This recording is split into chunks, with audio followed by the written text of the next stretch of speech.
Greenland from a national security situation. মার্কিন president Donald ট্রাম্পের গ্রিনল্যান্ডের নিয়ন্ত্রণ নেওয়ার হুমকির প্রেক্ষাপটে ডেনমার্কের এই স্বায়ত্তশাসিত দ্বীপটির প্রতি সংহতি জানাতে কূটনৈতিক পদক্ষেপ নিচ্ছে কানাডা ও ফ্রান্স।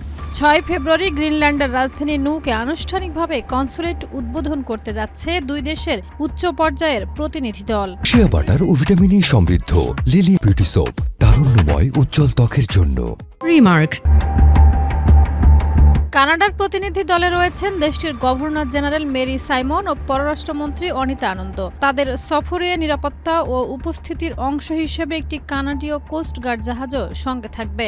গ্রিনল্যান্ডে রওনা হওয়ার আগে মেরি সাইমন বলেন, কানাডা দৃঢ়ভাবে গ্রিনল্যান্ডের জনগণের পাশে আছে। নিজেদের ভবিষ্যৎ নির্ধারণের অধিকার একমাত্র গ্রিনল্যান্ডবাসীরই।